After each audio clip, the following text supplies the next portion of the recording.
Sunlight poured into Claire's apartment in lazy golden streams. Dust motes suspended in mid-air like tiny floating stars. The apartment smelled of cinnamon, polished wood, and something metallic, probably the mirror itself, looming like a gilded beast in the center of the living room. I, Jenna, her younger sister, gripped the mirror with trembling arms, its ornate gold frame twisted into vines-like patterns that curled around the reflective glass, catching the sunlight and casting jagged shards of light across the room. Every muscle in my body screamed in protest.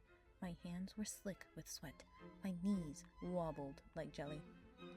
Claire hovered behind me, eyes wide and hands flailing in dramatic panic. "Careful!" she shrieked, high-pitched and urgent. "That mirror has been in our family for generations!"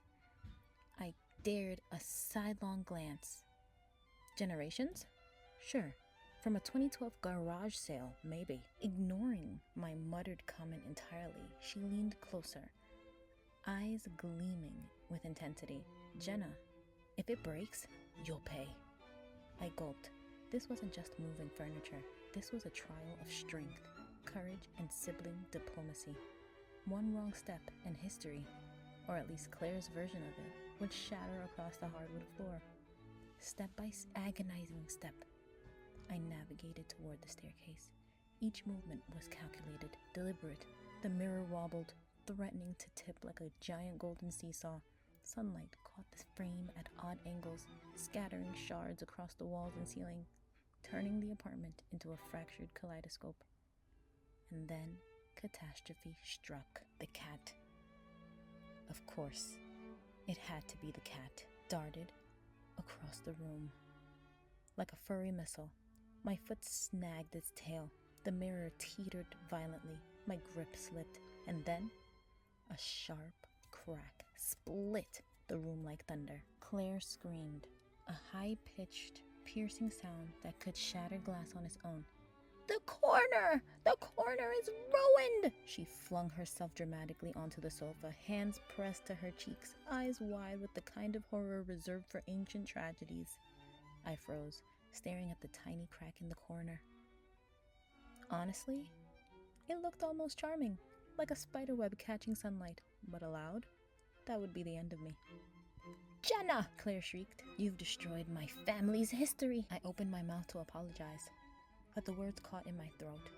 How could I explain logic to this living tempest? She rolled onto the floor, arms curled around her head, curling into a human question mark of despair and outrage. While she nursed her theatrical agony, I crept closer to the mirror, curiosity winning over fear. My fingers traced the ornate carvings, exploring every twist and curve, until I spotted a tiny, nearly invisible sticker. Squinting, I read it aloud. "Made in Thailand, 2012. I laughed quietly, shaking my head. "Generations of history, huh?" I whispered to no one. The absurdity nearly knocked me over. Claire returned a few minutes later, carrying 2 steaming mugs of tea. She set one down with exaggerated care, eyes still blazing with fury. "You've ruined everything," she said, voice dripping with melodrama. I lifted my mug, inhaling the warm, fragrant steam. "Not everything," I said, grinning slyly. Some things are more historic in spirit." She glared, lips a thin line, but there was a flicker of doubt in her eyes. I could almost see the gears turning. Maybe, just maybe, she knew deep down that the mirror's ancestry was all for show, a prop in her ongoing one-woman drama of grandeur. The sunlight shifted again, catching the crack in the glass and scattering shards of reflection across the room like tiny rebellious stars.